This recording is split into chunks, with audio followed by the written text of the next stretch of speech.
Hi అండి. ఇదేమిటి అనుకుంటున్నారా? కరివేపాకు పచ్చడి ఎంత టెంప్టింగ్‌గా ఉంది కదా! ఎంత బావుంది కదా! కరివేపాకు చాలా చాలా మంచిదండి. మన స్కిన్‌కి మంచిది, అలాగే హెయిర్‌కి మంచిది, డైజెషన్‌కి మంచిది. అసలు దీంట్లో ఉన్న విటమిన్స్ ఇంకా చెప్పలేము. బీపీ తగ్గిపోతుంది. ఇప్పుడైతే ఇంకా షుగర్ కూడా చాలా తగ్గిపోతుందిట. పొద్దున్నే లేచి ఒక ఒక ఒక రెమ్మ ఆకులు తినేస్తే షుగర్ కంట్రోల్‌లోకి వచ్చేస్తుందిట. సో, కరివేపాకు చాలా చాలా బెనిఫిట్స్ ఉన్నాయండి. జుట్టయితే విపరీతంగా పెరుగుతుంది. సో, అది మనకి ఎప్పటినుంచో తెలుసు. సో, ఇలా చేసేసుకోవాలండి. దీని రెసిపీ పంపిస్తున్నాను. తప్పకుండా చూడండి. చేసుకోండి. ఎంజాయ్ చేయండి. చాలా చాలా మంచిది. హెల్త్‌కి అయితే చాలా మంచిది.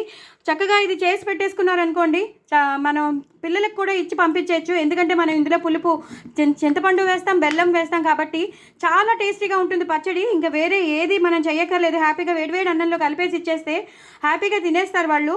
స్పూన్ వేసి ఇచ్చేస్తే కాలేజ్ పిల్లలు కానీ, స్కూల్ పిల్లలు కానీ, లేదా ఎంప్లాయీస్ కానీ అప్పటికప్పుడు ఏమీ చేసుకోలేకపోతే మాత్రం ఇది మాత్రం చాలా చాలా పనికొస్తుంది. చాలా చాలా మంచిది. Healthy healthy healthy. ఇన్నిసార్లు చెప్తున్నానంటే మీకు అందరికీ తెలుసు కరివేపాకు గురించి. సో, మళ్ళీ చెప్తున్నాను. అలాగే మనం కరివేపాకు పచ్చడి చేసే ముందు గ్రైండ్ చేసేసుకుంటాం కదా. గ్రైండ్ చేసేసుకున్నప్పుడు ఇలా అవుతుంది.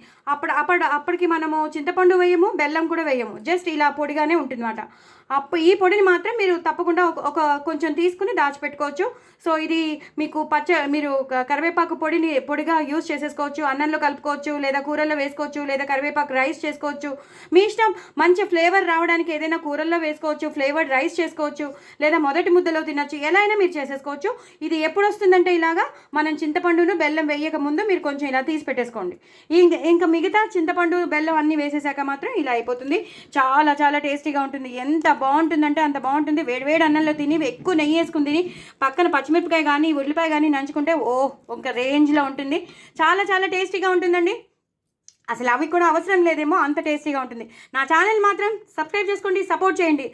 ఎందుకండి ఎవరు చూడట్లేదు? తప్పకుండా చూడండి. లాంగ్ వీడియోస్ చూడండి, స్కిప్ చేయకుండా లాంగ్ వీడియోస్ చూడండి. అందరూ చూడండి. నలుగురికి షేర్ చేయండి. నా ఛానల్ని ప్రమోట్ చేయండి. ఎంతో కష్టపడి చేస్తాం. రకరకాల రెసిపీస్ మీకు నేను పరిచయం చేస్తాను. సో, డూ ట్రై ఇట్ అండి. నాకు మాత్రం సపోర్ట్ చేయండి, ప్రమోట్ చేయండి. నా ఛానల్ మాత్రం నిలబడేటట్టు చూడండి.